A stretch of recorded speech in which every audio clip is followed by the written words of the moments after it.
जय श्री कृष्णा। राधे राधे। भिन्न भिन्न सिद्धियों के नाम और लक्षण। भगवान श्री कृष्ण कहते हैं, प्रिय उद्धव, साधक जब इंद्रिय, प्राण और मन को अपने बस में करके अपना चित्त मुझ में लगाने लगता है, मेरी धारणा करने लगता है, तब उसके सामने बहुत सी सिद्धियां उपस्थित होती हैं। उद्धव जी ने कहा, अच्युत, कौन सी धारणा करने से किस प्रकार कौन सी सिद्धि प्राप्त होती है और उनकी संख्या कितनी है, आप ही योगियों को सिद्धियां देते हैं, अतः आप इसका वर्णन कीजिए। भगवान श्री कृष्ण ने कहा, प्रिय उद्धव, धारणा योग के पारगामी योगियों ने 18 प्रकार की सिद्धियां बतलाई हैं। उनमें 8 सिद्धियां तो प्रधान रूप से मुझ में ही रहती हैं और दूसरों में न्यून, और 10 सत्व गुण के विकास से भी मिल जाती है। उनमें 3 सिद्धियां तो शरीर की है, अणिमा, महिमा और लघिमा। इंद्रियों की एक सिद्धि है प्राप्ति। लौकिक और पारलौकिक पदार्थों का इच्छानुसार अनुभव करने वाली सिद्धि प्राकाम्य है। माया और उसके कार्यों को इच्छानुसार संचालित करना ईशिता नाम की सिद्धि है। विषयों में रहकर भी उनमें आसक्त न होना वशिता है, और जिस जिस सुख की कामना करे उसकी सीमा तक पहुंच जाना कामावसायता नाम की 8वीं सिद्धि है। ये 8 सिद्धियां मुझ में स्वभाव से ही रहती हैं, और जिन्हें मैं देता हूं उन्हीं को अंशतः प्राप्त होती हैं। इसके अतिरिक्त और भी कई सिद्धियां हैं। शरीर में भूख, प्यास आदि वेगों का न होना, बहुत दूर की बात वस्तु देख लेना, बहुत दूर की बात सुन लेना, मन के साथ ही शरीर का उस स्थान पर पहुंच जाना, जो इच्छा हो वही रूप बना लेना, दूसरे शरीर में प्रवेश करना, जब इच्छा हो तभी शरीर छोड़ना, अप्सराओं के साथ होने वाली देव क्रीड़ा का दर्शन, संकल्प सिद्धि, सब जगह सबके द्वारा बिना किसी रुकावट के आज्ञा पालन, ये 10 सिद्धियां सत्वगुण के विशेष विकास से होती हैं।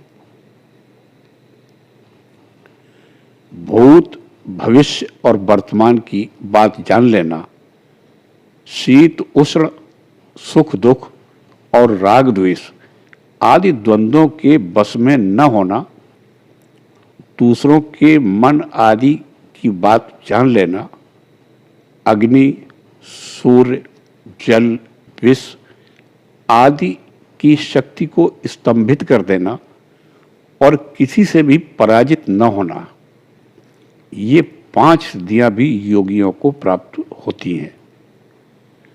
प्रिय उद्धव, योग धारणा करने से जो जो सिद्धियां प्राप्त होती हैं उनका मैंने नाम निर्देश के साथ वर्णन कर दिया।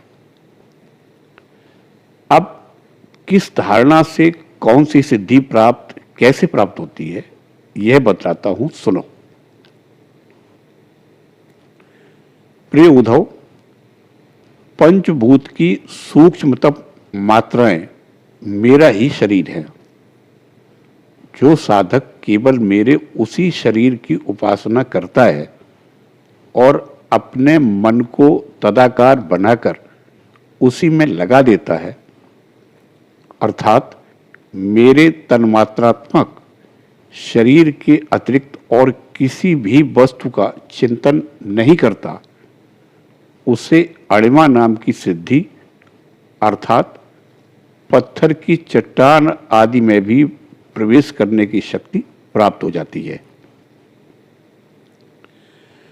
महत्त्व के रूप में मैं ही प्रकाशित हो रहा हूं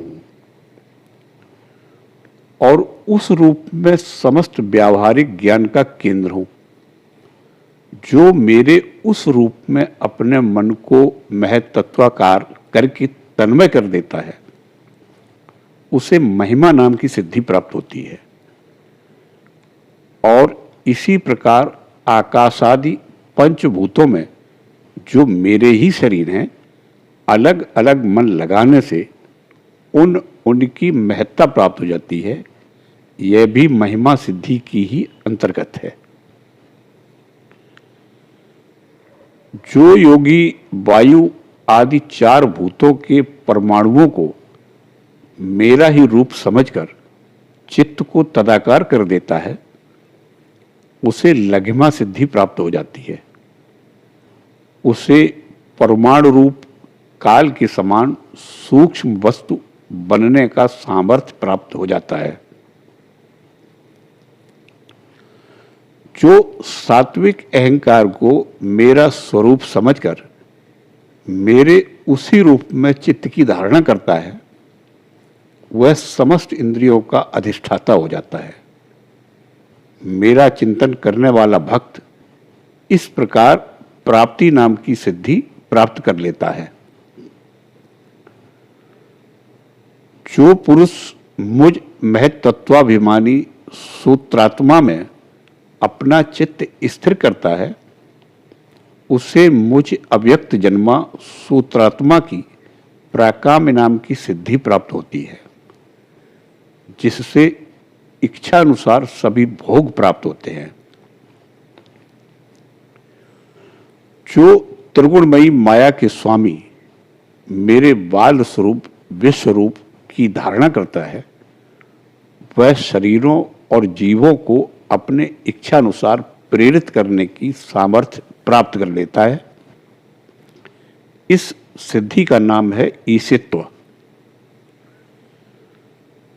जो योगी मेरे नारायण स्वरूप में, जिसे तुरीय और भगवान भी कहते हैं, मन को लगा देता है, मेरे स्वाभाविक गुण उसमें प्रकट होने लगते हैं और उसे वसिता नाम की सिद्धि प्राप्त हो जाती है।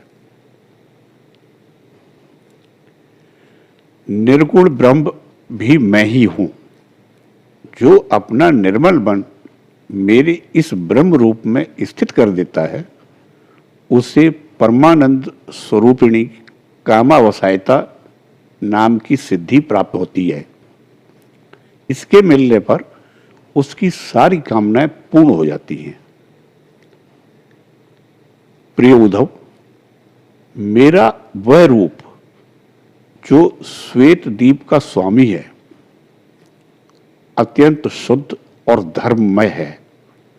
जो उसकी धारणा करता है, वह भूख प्यास, जन्म मृत्यु और शोक मोह, इन 6 उर्मियों से मुक्त हो जाता है और उसे शुद्ध स्वरूप की प्राप्ति होती है। मैं ही समष्टि प्राण रूप आकाशात्मा हूं। जो मेरे इस स्वरूप में मन के द्वारा अनाहत नाद का चिंतन करता है, वह दूर श्रवण नाम की सिद्धि से संपन्न हो जाता है और आकाश में उपलब्ध होने वाली विविध प्राणियों की बोली सुन और समझ सकता है। जो योगी नेत्रों को सूर्य में और सूर्य को नेत्रों में संयुक्त कर देता है, और दोनों के संयोग में मन ही मन मेरा ध्यान करता है, उसकी दृष्टि सूक्ष्म हो जाती है, उसे दूरदर्शन नाम की सिद्धि प्राप्त होती है और वह सारे संसार को देख सकता है। मन और शरीर को प्राणवायु के सहित मेरे साथ संयुक्त करते हैं और मेरी धारणा करे तो इससे मनोजम नाम की सिद्धि प्राप्त हो जाती है। इसके प्रभाव से वह योगी जहां भी जाने का संकल्प करता है वहीं उसका शरीर उसी क्षण पहुंच जाता है। जिस समय योगी मन को उपादान कारण बनाकर किसी देवता आदि का रूप धारण करना चाहता है तो वह अपने मन के अनुकूल वैसा ही रूप धारण कर लेता है। इसका कारण यह है कि उसने अपने चित्त को मेरे साथ जोड़ दिया है। जो योगी दूसरे शरीर में प्रवेश करना चाहे वह ऐसी भावना करे कि मैं उसी शरीर में हूं। ऐसा करने से उसका प्राण वायु रूप धारण कर लेता है और वह एक फूल से दूसरे फूल पर जाने वाले भंवरे के समान अपना शरीर छोड़कर दूसरे शरीर में प्रवेश कर जाता है। योगी को यदि शरीर का परित्याग करना हो तो एड़ी से गुदा द्वार को दबाकर प्राणवायु को क्रमशः हृदय, वक्षस्थल, कंठ और मस्तक में ले जाए। फिर ब्रह्मरंध्र के द्वारा उसे ब्रह्म में लीन करके शरीर का परित्याग कर दे। यदि उसे देवताओं के विहार स्थलों में क्रीड़ा करने की इच्छा हो तो मेरे शुद्ध सत्वमय स्वरूप की भावना करे। ऐसा करने से सत्वगुण की अंश स्वरूपा सुर सुंदरियां विमान पर चढ़कर उसके पास पहुंच जाती हैं। जिस पुरुष ने मेरे सत्य संकल्प स्वरूप में अपना चित्त स्थिर कर दिया है, उसी के ध्यान में संलग्न है, वह अपने मन से जिस समय जैसा संकल्प करता है उसी समय उसका वह संकल्प सिद्ध हो जाता है। मैं ईशित्व और वशित्व इन दोनों सिद्धियों का स्वामी हूं, इसलिए कभी कोई मेरी आज्ञा टाल नहीं सकता। जो मेरे उस रूप का चिंतन करके उसी भाव से युक्त हो जाता है, मेरे समान उसकी आज्ञा को भी कोई टाल नहीं सकता। जिस योगी का चित्त मेरी धारणा करते करते मेरी भक्ति के प्रभाव से शुद्ध हो गया है, उसकी बुद्धि जन्म मृत्यु आदि अदृष्ट विषयों को भी जान लेती है और तो क्या, भूत, भविष्य और वर्तमान की सभी बातें उसे मालूम हो जाती हैं। जैसे जल के द्वारा जल में रहने वाले प्राणियों का नाश नहीं होता, वैसे ही जिस योगी ने अपना चित्त मुझ में लगाकर शिथिल कर दिया है, उसके योगमय शरीर को अग्नि, जल आदि कोई भी पदार्थ नष्ट नहीं कर सकते।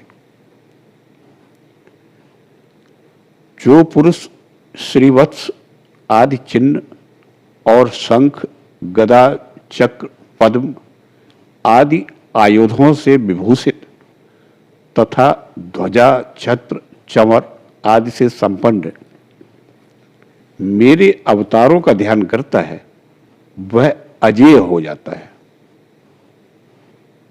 इस प्रकार जो विचारशील पुरुष मेरी उपासना करता है और योग धारणा के द्वारा मेरा चिंतन करता है, उसे वे सभी सिद्धियां पूर्णतः प्राप्त हो जाती हैं जिनका वर्णन मैंने किया है। प्यारे उद्धव, जिसने अपने प्राण, मन और इंद्रियों पर विजय प्राप्त कर ली है, जो संयमी है और मेरे ही स्वरूप की धारणा कर रहा है, उसके लिए ऐसी कोई भी सिद्धि नहीं जो दुर्लभ हो। उसे तो सभी सिद्धियां प्राप्त ही हैं। परंतु श्रेष्ठ पुरुष कहते हैं कि जो लोग भक्ति योग अथवा ज्ञान योगादि उत्तम योग का अभ्यास कर रहे हैं, जो मुझसे एक हो रहे हैं, उनके लिए इन सिद्धियों का प्राप्त होना एक विघ्न ही है, क्योंकि इनके कारण व्यर्थ ही उनके समय का दुरुपयोग होता है।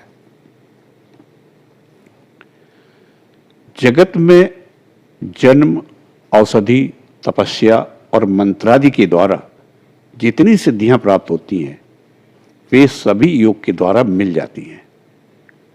परंतु योग की अंतिम सीमा मेरे सारूप्य, सालोक्य आदि की प्राप्ति बिना मुझ में चित्त लगाए किसी भी साधन से नहीं प्राप्त हो सकती।